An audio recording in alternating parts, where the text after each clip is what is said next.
I decided I didn't want to go to Whitworth College. I didn't want to go to Yakima Valley Junior College. I'll go to UBC. I had an offer and I turned it down. Eddie Taylor, New York Yankees.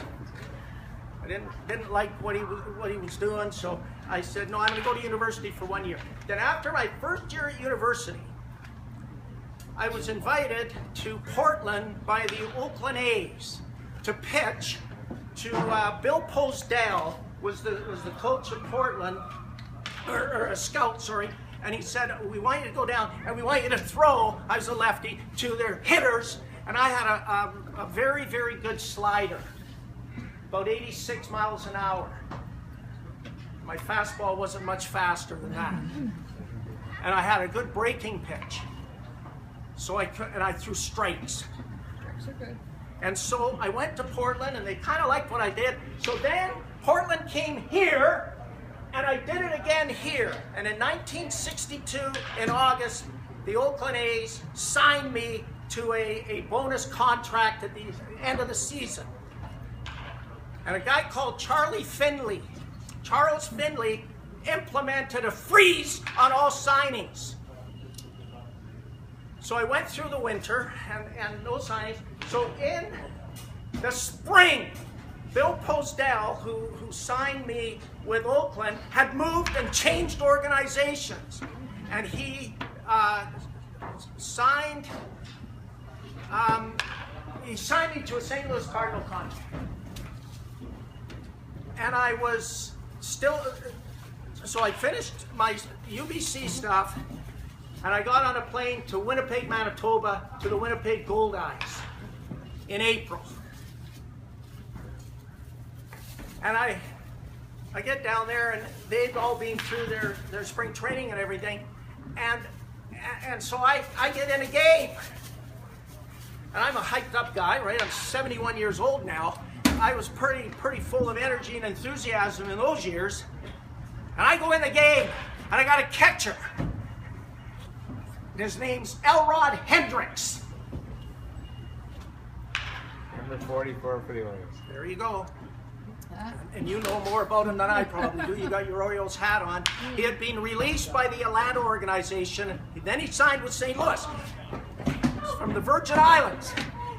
So I'm out on the mound, and I pitched only 6 innings in Winnipeg before they sent me down to Brunswick, Georgia.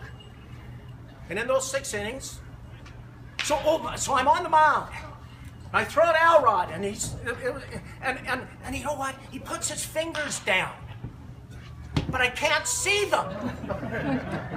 You know, I wasn't very used to lights and everything, right? And so I threw. He comes out, he had a big foghorn voice, and he said, "Cisco, you keep throwing the wrong pitch. Cisco." So he's calling, I can't see, I can't see your fingers. They're black, right? I can't see your fingers. So he said, okay, here's what you do. When I go to the crotch, that's your fastball. When I go to the inside of the foot, that's your slider.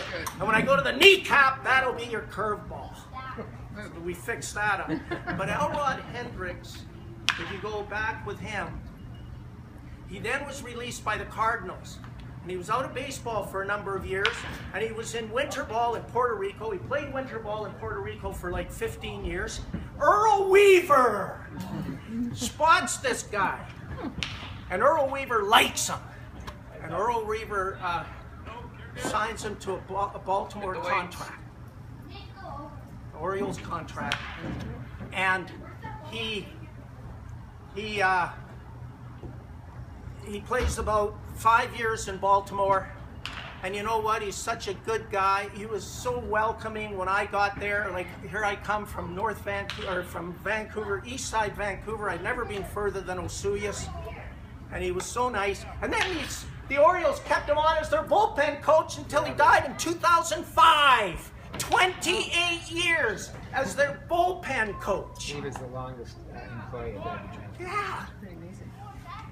So I was only in Winnipeg, Manitoba for and you know how I threw my slider?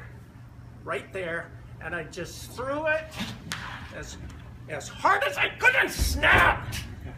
So it went side, but it had some down too. So it wasn't the true side spin. It had some down spin. It went down as well as that much to the side. And so then, off to Brunswick, Georgia, I go. Okay, I got a question here. How many World Series have the New York Yankees won? Hands up. How many? 26. Who said that? You got to put your hands up. 27.